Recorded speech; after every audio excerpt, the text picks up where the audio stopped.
Anderson chuan an hnathawhna ina chuan chuat chu artify so chu ti lai chuan Amazon taka chuan a in hlawhna pa chuan bawm chu lo hongin pawisa chu ala chuak mulmula Anderson chuan apu chu ngawi reng hian a en renga apu in chu tiang pawisa an la chuak chu api chuan a hriang ti chu a hlo pui hle a apu la chuan in pawisa chu a clip chuan han la chuakin Anderson chuan ngawi reng hian a hnathawh thulh meu hian apu chu a ena apu la chuan chu tiang ang zat pawisa an hmu chu lawm pawh a lawm hmel hle mai Anderson hian fa pakhat nein nitin he ina hian in hloin a kal thin ani a fapa hming chu Nelson ni in tuna hian kum ngami ani a fapa hi tleito dewa wang chuanin a in hlawhna chuan a hruai ngai lova a pasal hian a fapa no sen lai hian a boral san to ani a thei ang anga in hloin a fapa hi a en kol chho meka a hnathawhna pa apu chuan pawisa chu a kawnga chuan an zep rata alam chu ron hoin an nui var mai chumi hnu chuanin han faifuk ratin Anderson lam chu a ron pana Anderson chu kalpelin room lam chu a pan ta daya Anderson po chuan apu chu a en zui renga api chuanin aman chuk ang ti po a hlo pui ve hle mai an huwa chuanin a hlo thawna nge chuan api chu chulai hmuna chu ron kalim pawisa dahna bawm chu a ron hong ngal renga pawisa dahna bawm chu han bi in pawisa chu an la chuaka pawisa chu akim lo ti chu a hre chiang ngal hle mai chu ti lai chuan lau thawng takin Anderson chuan api chu a lo en renga api chuanin pawisa hi vakim lo ve an ti a Anderson chuanin kapi ka hrelo reng khata pawisa in da ti po ka hrelowa an ti a chu ta api chuanin heta pawisa kan da ti chu i hre chiang khop ni tin helai hmunai hi ni rong kala nang lo chu kan ina hian an ron kal ngai lo hrim ila ka ni lo chuan tunge la ang hei pahni akim lo ania helai hmunai hian panga ka da pahni akim lo clip ni kim lo ani chu ila chiang khop nangin ilak lo chuanin tu man an la lawang ipuina la ka ring box si lo an ti a Anderson chuan kapi dot ka soi mi lo kala lo tak ani khata khan pawisa in da ti reng hi kala hrelo hrim ani kapi min ring tram ro an ti a api chu a thinarim zual sawamati mai tur hianin nang himo ka ring hau lo che he pawisa hi abo tlatani chu wang chuan kan ina hian na i thok chun zom thei to lawang i hlo po ila lawang i hlo ai kha pawisa kha ila in ngai mai ro nang hi ka dap lo mai ang che he ina hian ron thok chun zom to mi su i local to hau lawang an ti a chuta Anderson chuan kapi min hre thiam hram ro he ina hna ka tholo chuan na tho tur dang ka nei lawani ka fa la no pang box si a kan nu fine engma e zona tur dang kan nei lo chu wang chuan i mi hriat thiam na ka nge na ni ma se pawisa kha kapi kala ka ni lo hrim an ti a api la chuanin chu tiangin in soi thiam tum reng su ila ka ni hrim eng ang pon mo ka hne na hian in soi khongai thak ma la helai hmuna hian iron thok to lawang ka ti chu iron thok to lawang ani mai ni chu ka thu to pani kal ngal ro ka ti chu i hreloem ni an ti a Anderson ril ru chu an na hle a kapi do ta in pu rungot chu awa han dik lo tak em ma se i thu ko yang helai hmuna tang chuan ka chuak mai ange an ti a api la chuan chok ro nga tingila din rem ti in an vin zuya Anderson ril ru na lutuk chu adin na ngaya chuan ala ding renga chu ti lai chuan apu la chuan pawisa chu an nui naman chulo wang chuan lim takhian a en kual vela an nu rei vak lawa chuan Anderson chuan in chu a chua san ta a e zonna a thona ten an ban ta ka wang chuan Anderson chuan tho tur chu awan hle a fapa nen an nei tur chu tho chua ngai boxi a fapa ril tram chu a lau thin em a ti dan kong angai tu ta an che na tangal lavak lawa chuan nu pakhat ho sadeu te chu an om ti ria chumi hne na chuan a fapa chu tir mai thin chu thra atia aro man na ang ngei chuanin ni khat chu Anderson chuan a fapa chu an huan hung na chuan an hlang liama chutia hlang liam hnu chuan a fapa hne na chuan buite tikhanical chho zelanga in chunga khiani han lutanga eitur an eilai ni hrimang a hming chu karnita nia anu ti ni ko ve top don nia a fanu chu tamarani kha in rual velang ti chuan ani chu fel em a ei tur chu alo per hrim hrimang che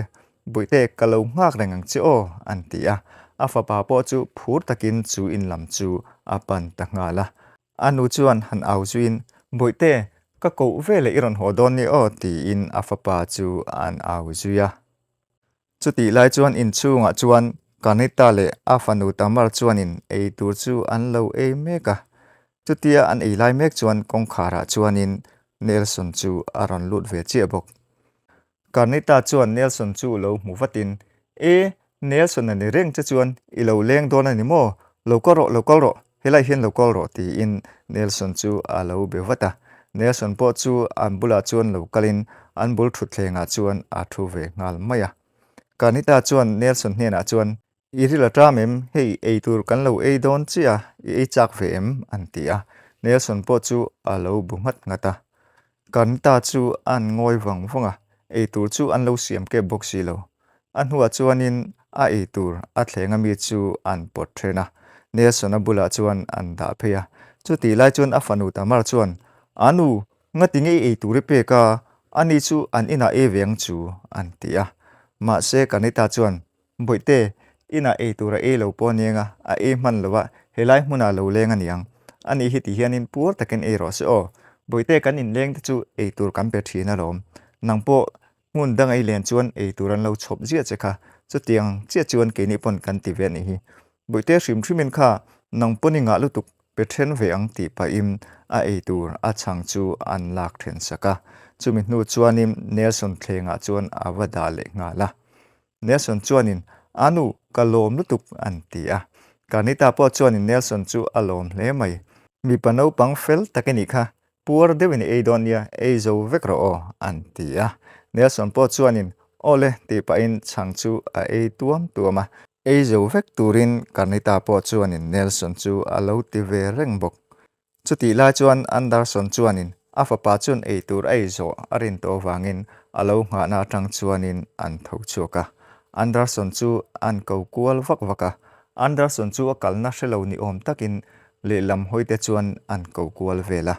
chumi pa chuanin kanita te in lam chu apan reta a fapa a ko lai chuan kanita chuan he te hi fapa Nelson chu om renga lom kan ina ron lenga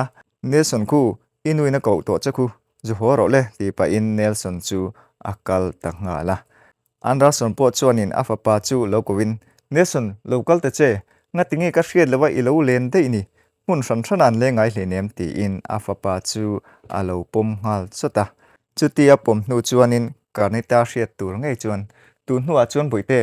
i le na tur soi tong che ka zong na solutuk che lom i tel lo chuan ko om thei lo ti hriat kha an ti kanita po chuan lo awin no pang fel takani kha kan ina lo leng zero se a fel lu tukania how reng su o ti in Anderson chu an lo aw ve Anderson chuan in thlahun mel tak hianin mi pa no pang ngania awak chak lu tuka hei ka zong reng rot mai aron ti boi viau lo cheu mo an ti kanita chuan ti boi lo ve mi pa no pang fel takani kha ani le phot kalu sanang chu ka fanu in chunga omboxi mi lo ngak to ang ti in chung lampan chuan akal chole tanga la Anderson po chuan in hlim takin a fapa chu an pom tha sau sawa chumi hnu chuan buite i puar tong chumo i ho to mayang o ti in lampan chuan an kal tanga la atu kalonia eile in tur nei mu man lo chu Anderson chuan ati dan pa ngai ang bokin a fapa chu karnitai te in hungna an thir le na chuan a hlang liam le ta a hlang liam hnu chuanin a fapa hne na chuan buite nimina iti ang bokhan iti le donia nimin ang hun bokhania ei turan eile mek mai theini ma se nin hlei lo la o an ti a fapa po chu a phur ve hle mai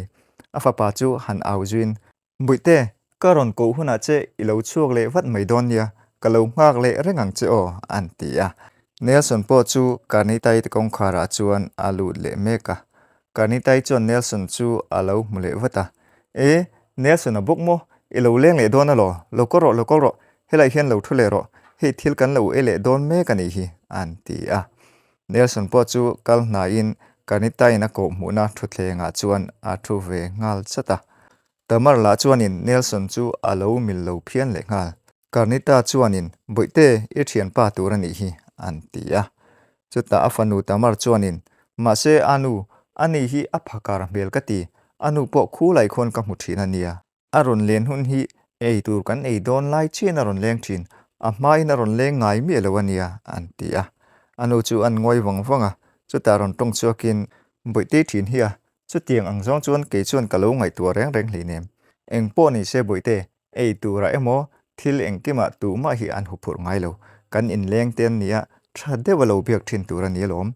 helai vela kom turin nei chuna nia ani pon thian danga nei lewa heta kan ina hian aron leng thin ani maya inulat in tlangwal thlengin in ko manga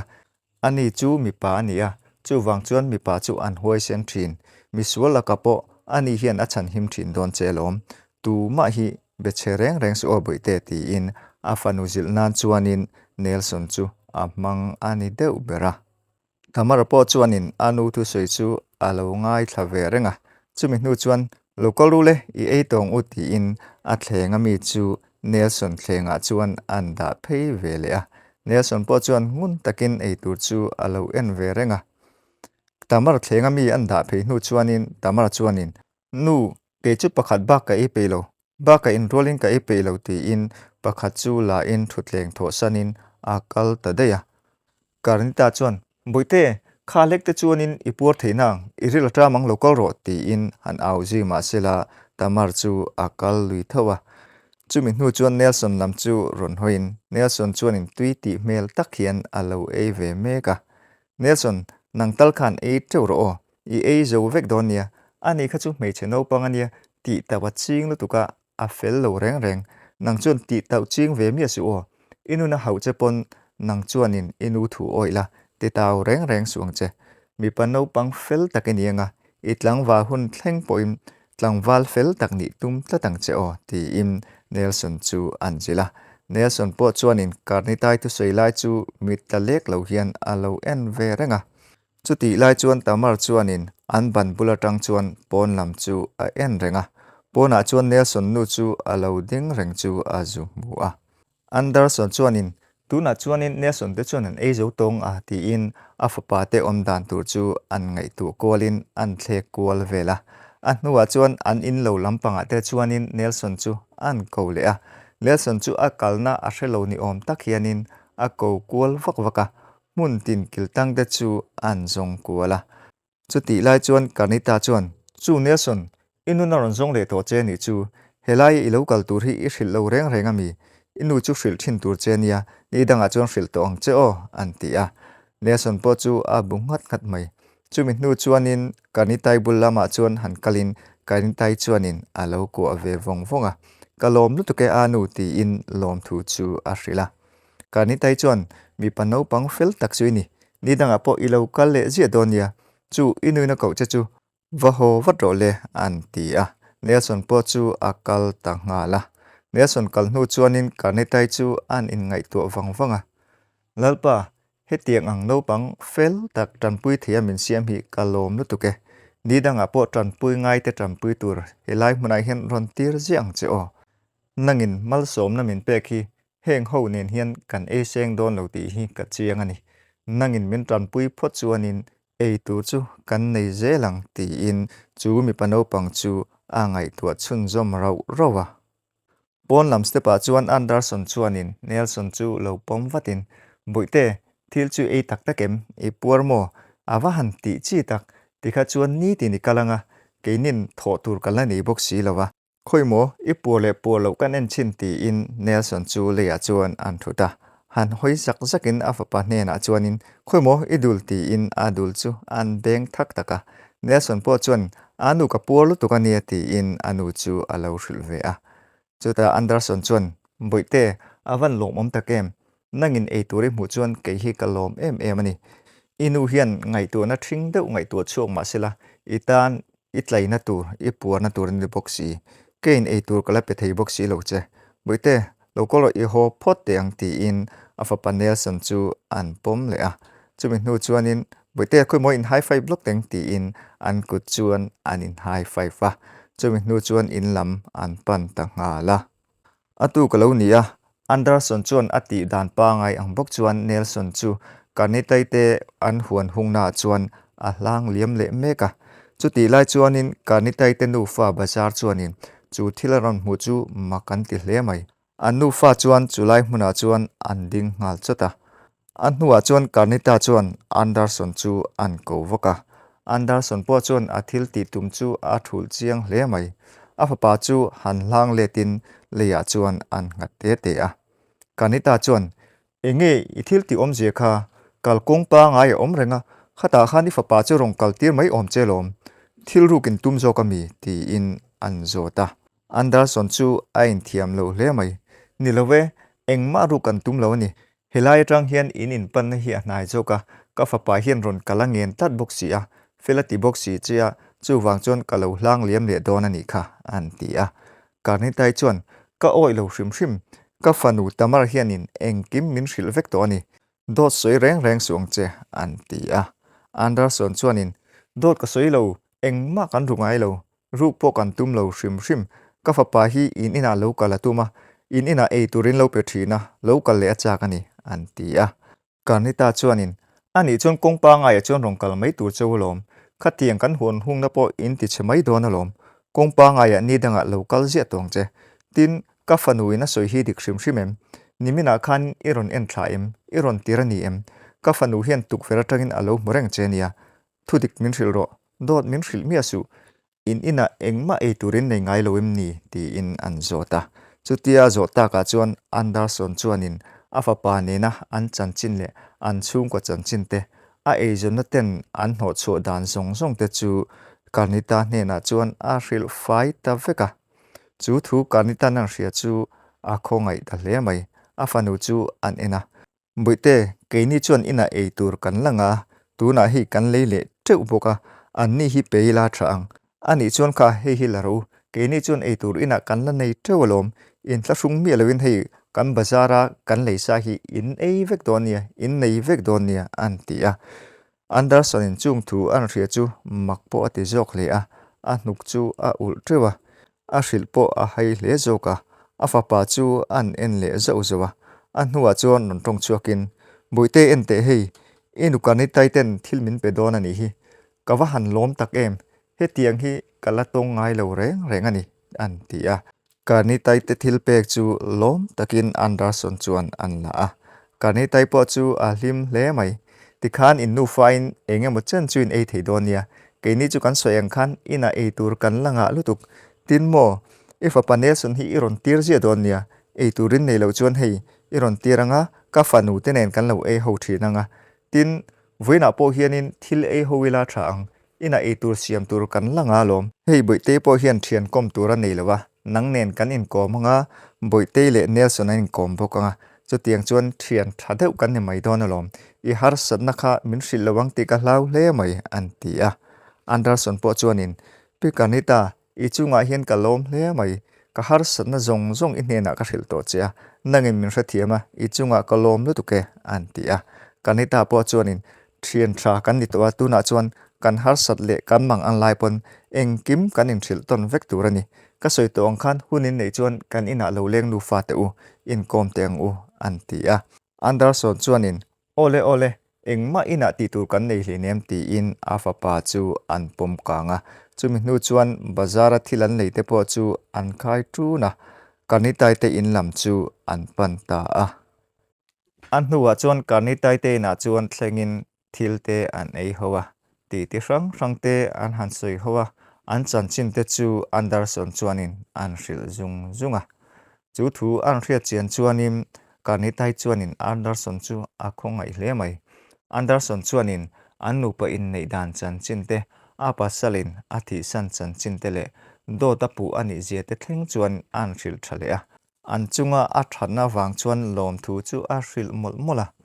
kanitai chuanin lom thu soi ngai reng hleinem kan har satna te chu kan in hril tonanga kan in tran pui ton tura lom an tia Anderson chuanin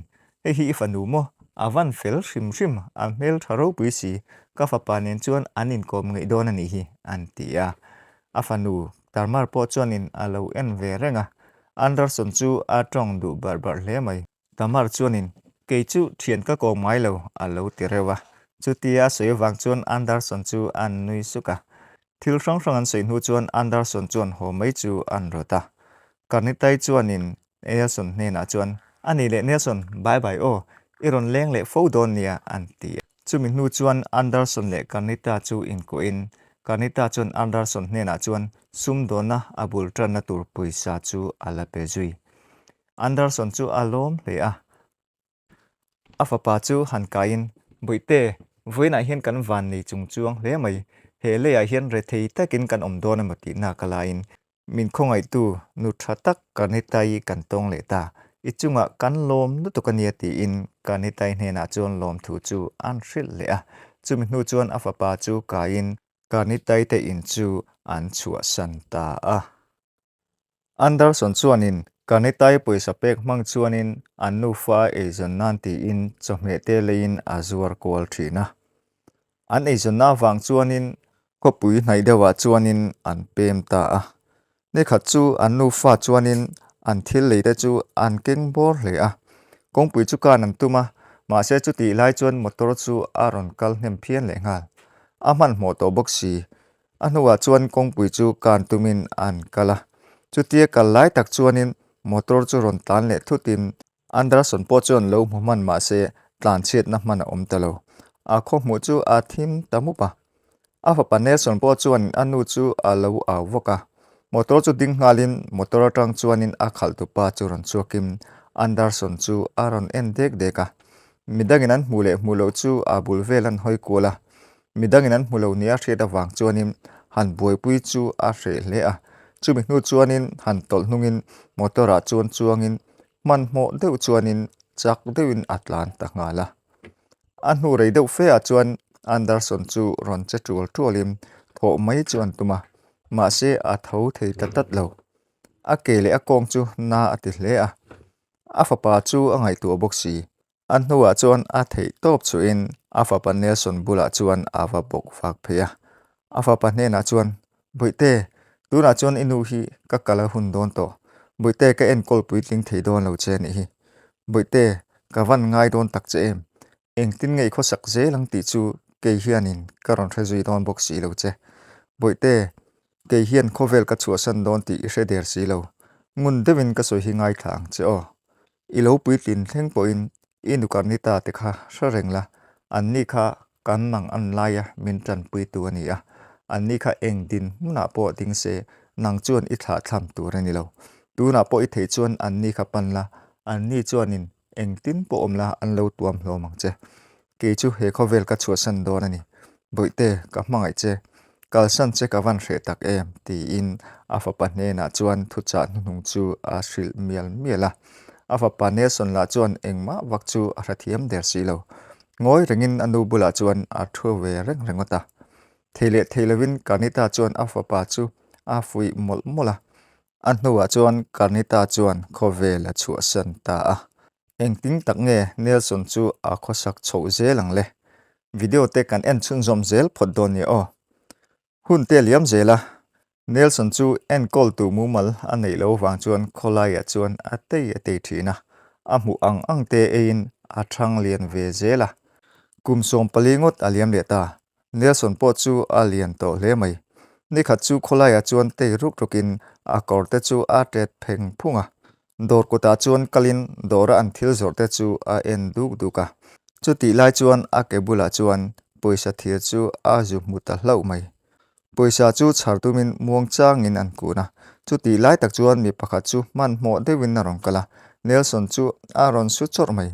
dora chuan Nelson chu a per lut nola boma chuan poisa thir chu a thun lut dei le ngal dor ngak tu nu hne na chuan kapi ka poisa char hilai boma hin ka da lut dei ania an tia dor ngak tu nu chuanin e hilai hi lottery man theina nia khoi mo kan print chinange o en chin maro an tia lekha chu an pin chuka tui lo deuh hianin Nelson chuan lekha chu an la hei te ringot thimo enge ka tan so tang poisa lom ko du poisa khamin pero ti im poisa chu an dil le a ma se dor hmak tu nu chuanin lottery nia poisa iman theu the nia khaimo o ngai thla chen te ang ti im a number chu a in mil le mil lo chu an han ngai thla chuti an han ngai thla pu chu number chu in angin an hretat mai a hnuwa chuan an han play non le a number chu chiang takin Nelson chuan alo en ve renga number a soile a lekha ken number chu a in ang che mai dor ngak tunu po chuan kha mo ka ti reng kha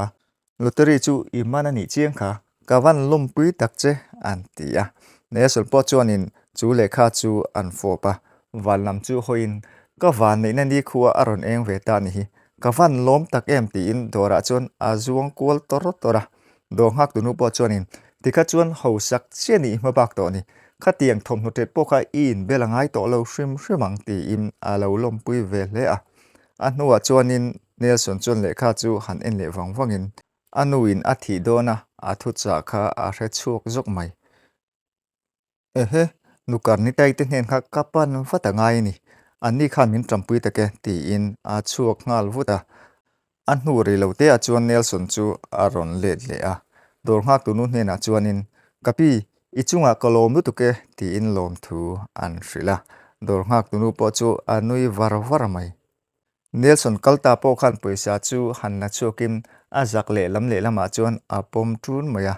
a hlim po a hlim hle mai ti hi chuanin poisa ka nga to a mere thei ka ni to lo ka ho sa to boxi engtin nge khosak zelang o ka nu in thu min cha kha chu kala hrarenga kha chu ka ti ngai ma se ka thuam no heti mai ni sia heti ringo chung ka kal thei lawang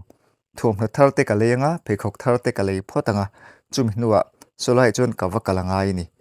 ahma saberin thuam na thar ka ngai ti in thuam na thar lei tur chuan akal taknga la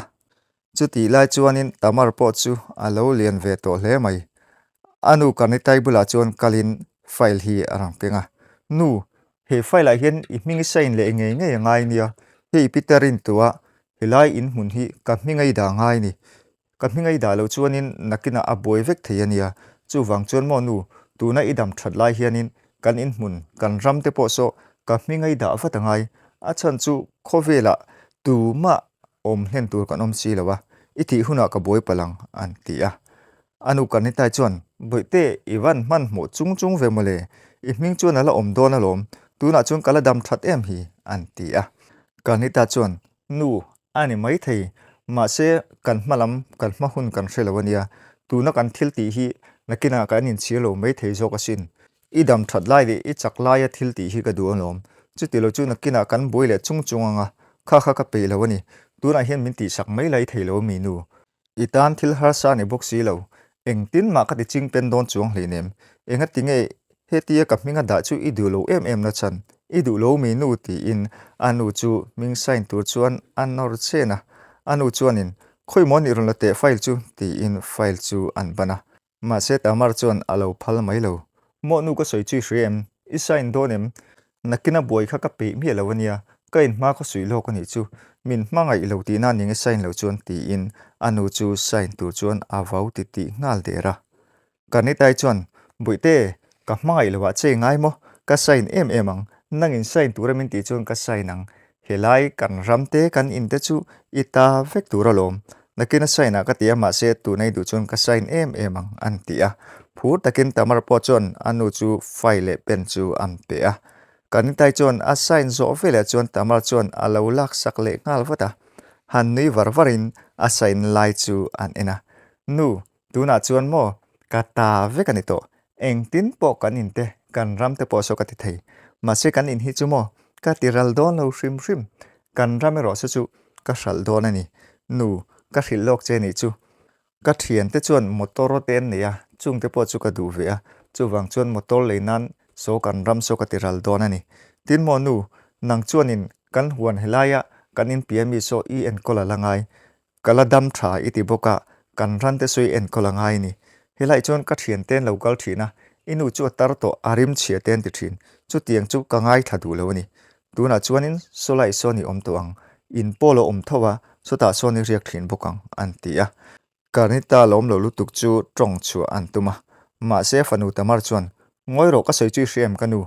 ka soi chu ka soi ani mai he ina hian I om to lawang sota apia so ni omanga rong po in bol vek thei bazar chu ka du le karom bazar kep thirang che lokoro tu nei kal ngalang ti in anu chu a pot chu ngal dor dora chu ti lai chuan Nelson po chuan thuam na thar chu leito in dor chunga tang chuan a chuaka a hlim hlutuk chu dor kota chuan an lam kual vela lam po chu rin ai tak chuan a zei phian mai chumi hnu chuan an hoi kual vela a thuam hno te chu han siam tha in tuna chuan mo ka ti tur ber chu kanu in min cha kha ni a chumi ba ka chuanin ka poisa ka chenanga in te po ka lei thei to ang kholai a chuan ka wak ruk ruk to lawang mi in min musit to lawanga ti hi chuan mi pa ngai tak ka ni ve to hi engpo ni sela nukan ni ta chu ka mu phot ta ngai ani ti in akal ta nga la karnita te in lam chu an pana poisa chu a keng thun bok ano panlaya kalba kha a kal le to lo wang chuanin chulai vel chu a hra chiang to lo hle a han thlek dak dakin ral khatatang chuanin karnita chu an ko wok woka ma se tu ma reng chuan an ron chang lo a chako pangatang chuan mi pakhat thi a ron chuk thameka chupa hne na chuanin nukarnita te hi an omlo ami ti in an zota chupa chuanin karnita mo ina khi chuan a om to lo to pang ani chu a pia deuh an huana a omang helai hi chuan a fanu chu omani ti in a lo changa Nelson chuanin engtin mo nukarnita chu heta om to lo mo ti in an zot le a chupa chuanin o a fanu chu heta om ani chu huana rante en kol thina a fanu chu heta hian a omani karnita chu engatan nge ti hrim hrima ti in an lo zot let ve le a Nelson chuanin ani kha kano panlai tanga min en kol tu nia min du sak tu nia han mu ve ka du lom le karon pan wang ani hi a omna min ko mu them an ti a chupa chuanin karnita omna le akal kong chu an ko muwa chumin hnu chuan Nelson chuanin I chunga kalom nu tuke nu karnita chu ka mu ngei anga ya ka vakal nga lange ti in an hne na chuan lom thu an suya chutia soi hnu chuanin chulam pan chuan akal ta nga la karnita omna lam chu Nelson chuan apan zela rakhata tang chuan an thlek dak daka chulai hmuna chuan handingin tuna chuan ka lian to boxia nu karnita chuan min hai tong a min hai chuanin ka in sei du lok lo mai theini hei tuna chuan arin ai de in poisa ka nga to sia enga moza thi chu kanu min chang khan ka pe ka ngai ni ka tran pui let ve ngai ni he tiang hi han mu se chun maka tiang chu ti in apan nai le so sawa chutia an kal nai an dak dek de chu athil mu chu mak ati hle mai athil mu wang chuan chulai hmuna chuan ading chuta karnita chu afanu tamar chuan lo din chilin karnita chuan boi kan huan chu tiral lo ram ro nga tinge chu tia ti rale tum hrim hrima poisa tuna kan nei lo po ni lowa kan huan ipan aro em chu kadam lai nge hian ti rale tumamo tiral lo ram mai ro ti in afanu hne na chuan tiral lo tur chuan angen lom loma ma se tamar chuanin atum lo mel hle mai ku chu han kuang ko in kapminga vek to nia chu wang chuan ka ti ral ngei ngai ni ka sei to ni lom ni ke hian motor te ka duwa tin nula ka ni ve to poisa man dan chu ka thiam ve thokhat to an ti a kanita chuanin boi thiam lo niang chu inu hi min ngai tu hle nem tu na po mo inu hi ril tram takin hilai hmuna ko oma engma voina hian kala e reng hle nem ti in afanu hne na chuan an suya tamar chuanin abula bong cho chu han kokin kha e tur chu om rengalom bong pon kha khan eya tun thlengin an la dama te tuipo an nga em alom kha e vela ni mailom ibula e tur om renga nga tinge ril tram ka hne nei soi ti in anu chu adeu so hle mai kanita chuanin boi hetiang te chu mi hringen an e ngai hne nem nga tinge ke inu hi hetiang e tura min ti tak ino panlai te kha ngai to te che ka hmangai em chia tuna nangin hetiang hi min e ti ri tu mania ti in lung chetak chuan atrapa tamar chuanin khang khai e du lo le e lo la ni mailom e lo chuan mo ril tram ni thimayang kein e tur korom pedon lo hrim che nangma du thlan na ni e du le e la e du le e lo la ke ma thu om reng nei nem ka pum puya ni lawa ka ni bok lo an ti a chuti lai chuan Nelson chuanin a poisa ken chu in bang bula chuan an da tha te a kanita te nu fa in biak dan chu hriat chian chu a chak ta tlat mai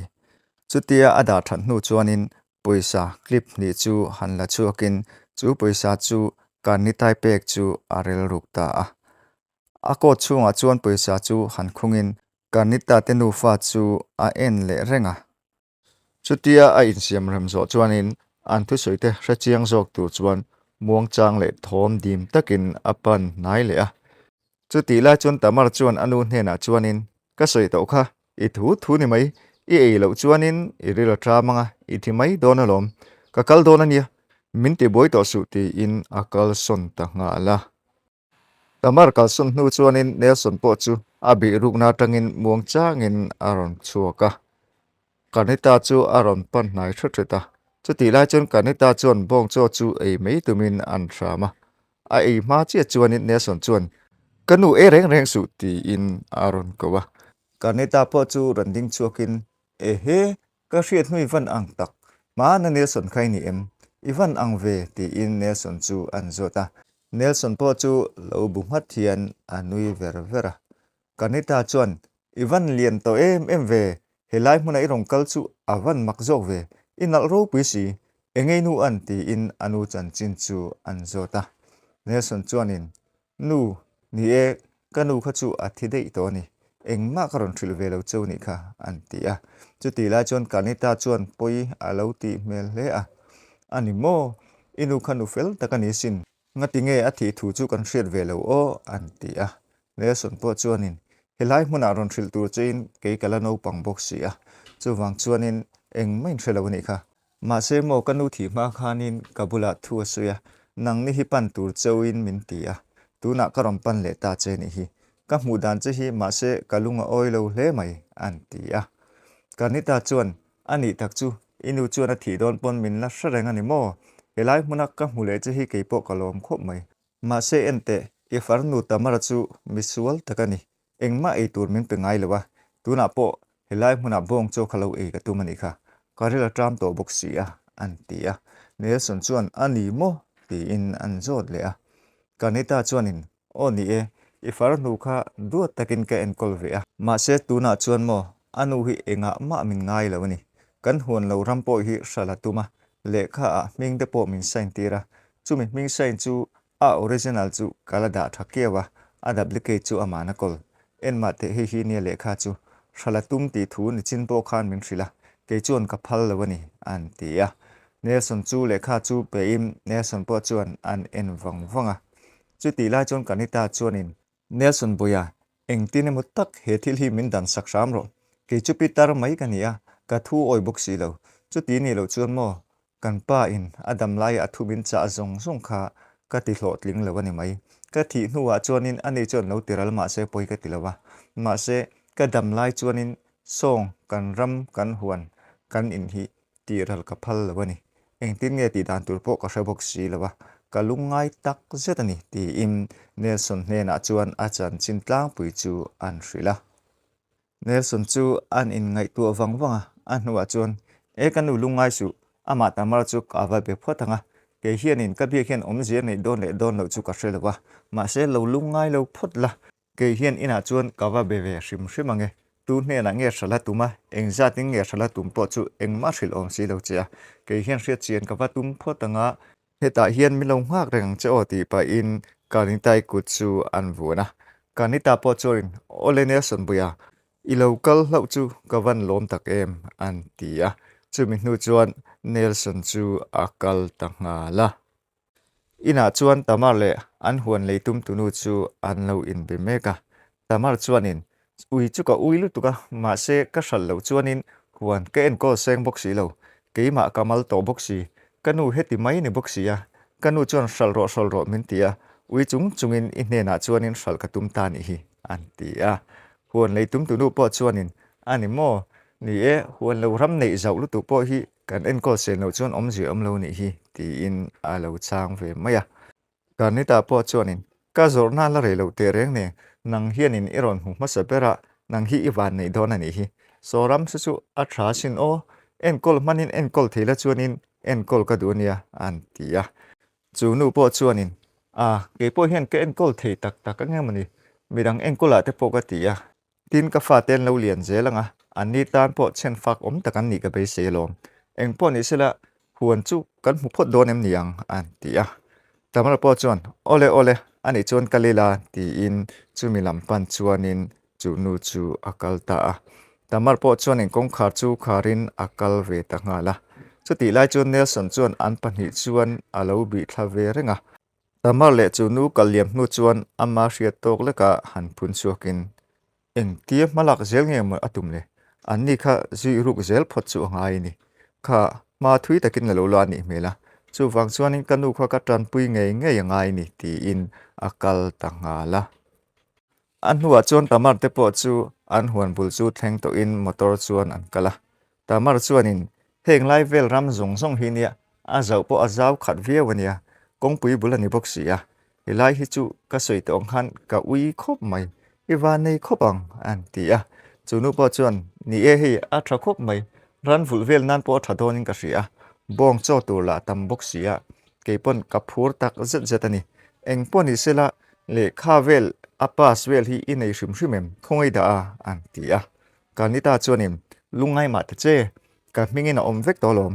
ma se original chu kanuna la kol tha na kena kanu chu ka lo dil chu kanga a original han lek chu fo te po hi a chedu si a duplicate a xerox zok ka keng maya chu chu na kena ka entir don chinia eng poni sela a manja te kan soi don em niang an ti a chunu chuan ichhiar to lu tuk tura ka ngai luwa eng poni sela khui mo pa su milong mu hrim hrim te a an ti a tamar pawh chuan ole ole motora chuan ka dah renga lawm ka kalna pianga motora chuan ka dah renga ni ti in motor lam chu apan ta ngala tamar motora kal hlan chuanin chu nu chuanin huan lo ram chu alo thlir meka chuti lai chuan himkar tang chuanin Nelson chu aron kal chuka a korbal te chu an in beng fai nok noka chu nu chuan lo be ngal watin enge mani om ziale khalai himkar ate ilo tom renga ni mo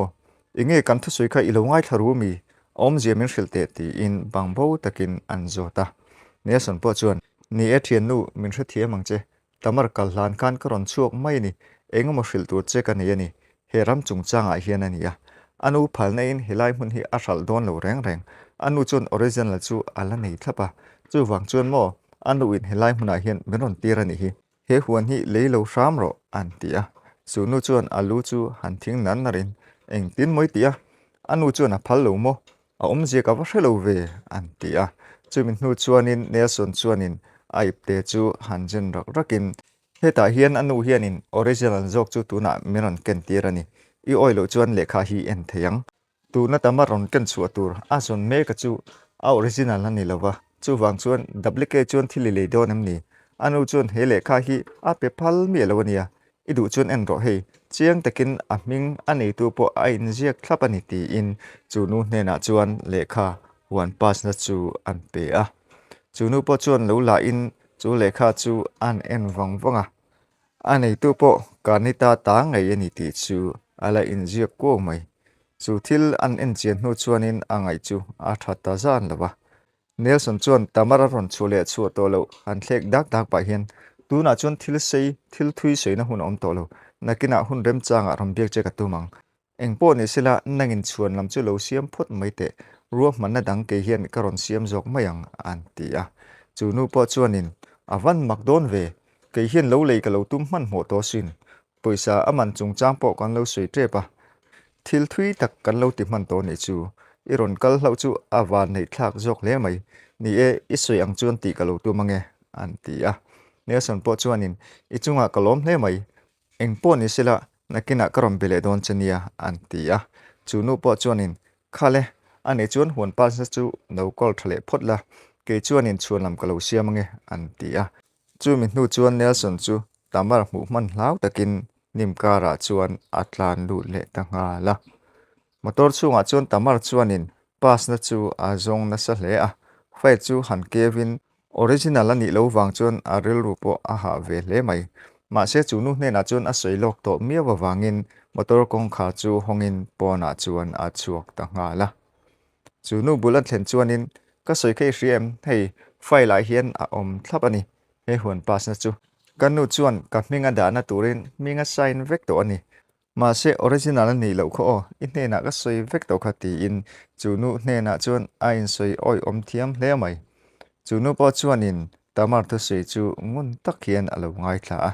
chumi nu chuan file chu han la im file chu an keu thuaka tamar soyang chuan lekha chu original chu alo ni lo ngeya i soyang chuan ni e hei ani lo nge ni hi engpo ni sila nai ni soya nang karing tok chia tuna chuan du tok hri photila nangma minga lom lo ni pon in ta nge ni ti chu hei a chiang vekalom a thadon khopin ka hria ni danga kanin mulenga elai hmuna nge hianin kan ka le donia tuna chuanin thutluk na kala siam mai thelo ni ka ba salfanau te po kalo ron ve phota ngai ania antia damar po chuanin ole ole I thu vekalom e ram hi I chan lo chuan midang hne na ka hral dei don ania loin ngai tu ngunang che o ti in an hril ve le a chu nu po chuanin ni e kalawin ngai tu ngun don alom chan ngei ka tu mania atia tamar po chuan itana ni chuan kalo da photang mundanga kalo zuar don mi lawania ka ring chen nia o antia chu nu po chuanin ole ole kanin mule don ne ka ti chu phone number po kanin nei ton vek to lom ngatinge min rin lo le e ram chu ka ot lu tu ka ti kha ma se tun din huna chuan thutluk na kalasiam thei mai hri lawani min hriat thiam anga yania midang chung khat leina te kan nei ve a ma nia thu han ti tluk ngal ringot chu til ti chin ni bering ka hrelawani heti hian huan ka hmutua a dan zong zong ka hmutua ka chung te hne na ka lo soi ve anga ani pon an ot ton tukani hetia mit nge ya kan hmasa hi ka tan chu na thalu tuka ka chung te hne na po han kar dan te po ka thiam don alom ti in an hril le a chumi nu chuan file chu han piretin khale a in je ka engkim ka hmutu e local le phot la nakina chuan kan ta tur po ni ma na tun din hmuna chuan ita lan hri e an ti a tamar po chuan lo la ve ngal mai in an nui varawara ole ni e nang ma thu ni a tuna hian thutluk na itan siam po har mai thei ma se ka soi to ang khan itan ka lo zuar tang do la nia an ti a chu nu po chuan ole ole kan na in bizelanga kan na in mule do nia a enga po chu ni sela lo chiar to lu tuk lo la poisa kan nei lu tuk lo ania ti in akal ta nga la chutia kal nu chuan tamar chu a thinarim le a thal ngal wat chu aduni inge zele khanu khana lei mai do na mokatia ani khan min pum vai chuan o heram hi hral vat poisa nei vat ka duni hei heta chuanin kanu chuan minga sign to lom engpo ni sela helai mun ka hral theina chuan ma kala zelang ti in motor chunga chuan lutin akal ta a tamar kalyam nu chuanin ne zon chu abi rukna tang chuan mong changin aron chuaka kongpuya chuan handingin an hoiton vel roya anhuwa chuan ama hriat tok la khian han tongin he thil hi chu ati lo to pang ma kalak watangai ni khanu kha ka biak ngei ngai ani kha ka zon chu angai ni naktu ka ngei lai hmuna hian thudik chu ani khan chiang takin thro se atia chunu huan leitum tunu chu biakatum ta nga la atu kalonia tamar le an huan leitum tunu po chu a hmun ngai a chuan an kal le ta tamar chuanin file huan an nei na an pa su a keng le ran mai tamar chuan hral ngei po duwa ilai hmun hi hral ka du na chan po chu kanin chung cheinan ka duwa kanu lo upa to bok nen kanu hi engma na thok tei bok si lawa en kol renga ngaya damdoi manatan te po ka tia chu wang chuan aman po hi ka chiar to lu tuk don lawani nang chuan ni ngam hrim hrimang ti im a chiarna manza chu nu hne na chuan an hrila chu nu po chuanin ka be sayang chuanin I chiar to love elo chiar to view ka ringa I chiar to ve chuan poisa kan nei bok si lawa kan chung kwa chu kan lo ti to a chu tiang zata I chiar ni chuanin ka chung de po chuan an du ka ring an ti a tamar po chuan ma se engtin nge original po chu kala mu thei bok si lawa duplicate I lo nei phot mei don em ni ang nakina kanu hne na chuan kalo dil chu kanga karin ai ma in tu na kanin hma le bok si a kanu chu kala dil man lo lom ta hianin a duplicate a xerox zo ka chu a omania kanu chu original chu katil chuak hrimang an ti a chu nu chuanin ni e ka hrialom nang khanin nimina isoi to a chu ke po ka rel ruala om renga original chu ke ni hian kan mu nge ngai ni chu ti ni lo chuan nang ni hian nakina in la ron soi se le theiania atia kanita chuanin tun din huna hrim chuan ke chuan ka ron soi sel don mi lowa ma se input chuan kanu chu kalau deal le nge yang chu le kha chu in mushrim shrimang min ring ro ke chuan dot ka soi ve ngai lowania an ti a chu ti lai chuanin an bula chuan Nelson le Carnita chu rong kalin tamar chuanin anu le Nelson local chu makati hle a Nelson chu han en wangin he Nelson khai ni mo enge omzia kanu ne na hilai huna hianin rong kalni Nelson kha ini takem an ti a Nelson po chuan mana Nelson ngei kha kani an ti a tamar chuanin ani tak chu ma se enge omzia hilai huna kanu nen hin in rong kala enge non ti dona ti in an zota Nelson chuanin hilai huna hian thilpoi mo takti turin inu kanu nen hian kan rong kalani kanu hian lungai na thuk tak apaya chumi chungchanga chuanin voina hianin kan rong kalani hi voinai thil ti tum hi thil dik lo takani an ti a midang tong chule ma chuan huan leitum tunu chu ron tong chuakin Carnita chu aron ena pi Carnita nangma thu lovin hilai huan hi le ka lo tuma ka lo le man thelani thu dik ka hma hlo chu ka van nei hle mai an ti a Carnita pa chuan ni i lo le manang ti ka hlau khop mai ma se thu dik chi hreta a ti a tamar chu a thina rim hle a nang ni hi in lo tang rual ve kani mo heng ram ka shala tur chungchanga hian min lo phiar ru ve kani mo nang po Nelson i bang lo ve kanu nen hianin ma in lo la ni chiang lu tuk enga tinge he tiangai lo in rol ni an ti a Nelson chuanin ka in rol pon ni hleinem inu in min som ni a ka tran pui ve mai ni hei ente inu in he ram ata nge ani na chu original nge chu min pe a lekha po hi nimina hei i thian nu kha ka ko mu to sin ente mo ikuta he lekha hi ala om reng hleinem hemi ikuta om ma chu enga nge ita ni theyang i hral theilo hrimang omzi omlo hral tumpo nila midangi bumani mai atia tamar po chuanin nang ma wang zik hin mo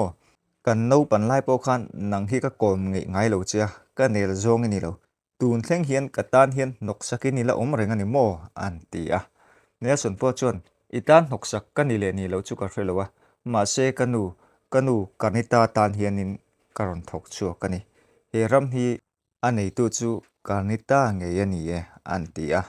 Carnita lam chu han hoin an ni lom ni kanu i ming nge in he ram hi ala om ani lom ni i hral phal lo ani lom ni an ti a Carnita po chuan karam nge yani ka hral phal lo hrim an ti a tamarin chu rama hral thei don lo ni a hreda wang chuan a thina rim hle a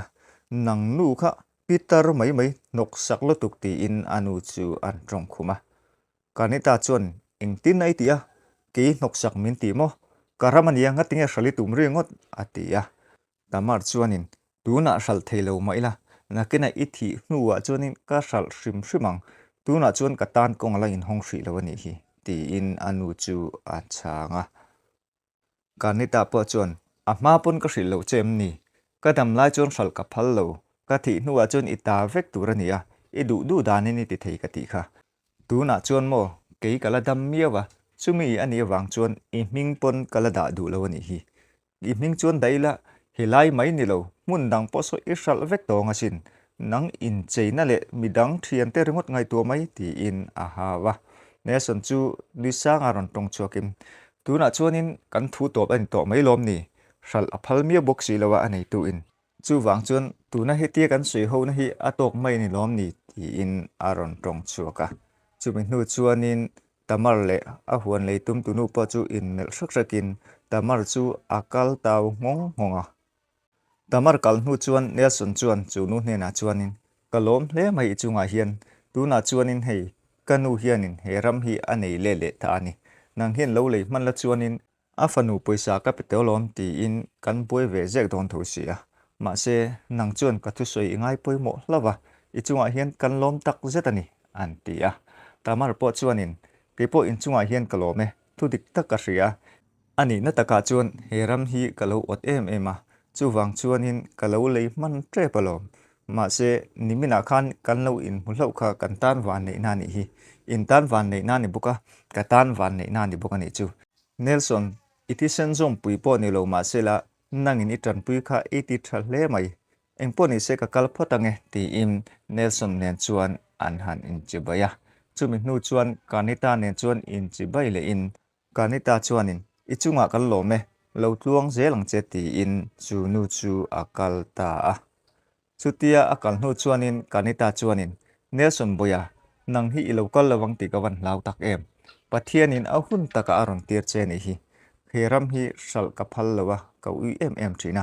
ma se mo tuna chuan rilru ka siam ta ka thi hnuwa chuanin helai ram hi chu ita turani ang helai ram hi ka pedon che ni chu ka fanu tamar ve thunge ro kha chu chan pual alanga lutuk thawania ka thisan zom puiania ka thla thlam thei bik lawani i chunga hian Nelson kalom tak zet zetani nang hi lo om lo tala engtin nge ka om ta kang le atia Nelson chuan kanu chu tiang ang katan ne ngai hle nem ke chu mi pa ka nia nakina kala thok chu kanga huan lo ram chu kala nei don hrim lom ti in kanita ku chu an vuana kanita chuanin huan lo ram chu ila nei lawang ti chu engma ka soi thelo ma semo min hriat reng nan he ram chu itan da ka du ni ti in a oma chuan a ku chu an da a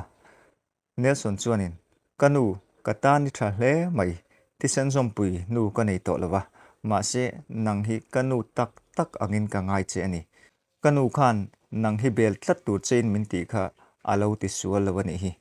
karon zong chuak harma ma che ni hi ma se a ma kha chuan mo ron zong chuak che po ni ila ke kha min chom ngai mi re thei ka ni a ma se mo nu engma kala hril lo che tu na hian ka hril che hun to ni ke i fapa Nelson hi mi hausa ka ni to sin poisa ka nga lutuk tuna nangma ka ron zon chole chan che po poisa ka nga to wanga nia kanu khan ni china ka soeng khan nangma hi bel turin min ti a ma se karon bel ngam lo che a khatia poisa ka nia kalo van nei ta ka khan nang hi ka hra chuak lo thei lo che ni kanu khan a thi don khan min cha ngun ema voi khat mai ni lo voi tam tak kanu khanin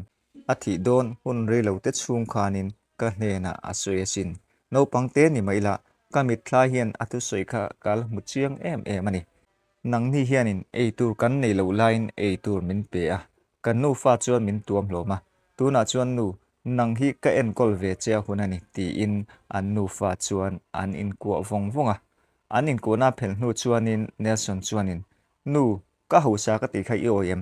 tuna chuan poisa tlem te chu kon kenga adang po tam deuh kala nei sin ti in a kor hnuya poisa tel chu an ko mua poisa chu kanitan an mu chuan a ko howa maka ti hle mai a hnuwa chuan ron tong chuakin Nelson i in soi khanin to ti soi mo ka tia ma se kha poisa chu ilo nei hle mai taka pathian hi chu a tha ani wak vai hianin min siam hlen ngai reng lawa chumi ani zia chu nangma hian a chiang ani ke po mo atira chun kho sa thei mai la tuna chuanin i farnu ka fanu tamar chuan min ti du da em hi mi hring hi kan nun na ngai renga kan din na ngai renga hian kan ding lawani hi tuna chuan ma se pathian zara nang ilo kala nang ma wang hian kanun chu a hlim ve ta ni hi pathian chuan min la kalsan mi lawani hi voi khat ma Nelson min kalsan to suang chu ti in an pahni chuan an in kwa le vonga ole khati zong kha lo ni le phot mai ro se hantila a top o a ba kha chu a om to lem chu lo ti hian an pahni hian anin ku a fanu tamar po kha alang chun zom le chuang si lawa a boi tha khop mai an poisa po kha an vat sia lem chuang lo mo khang te khani ti hian an pahni hianin an lim dun em ani ringot khati mai khani e alak lo thin kan ti kha han phu bil vak ngai na ka hra thin lawani e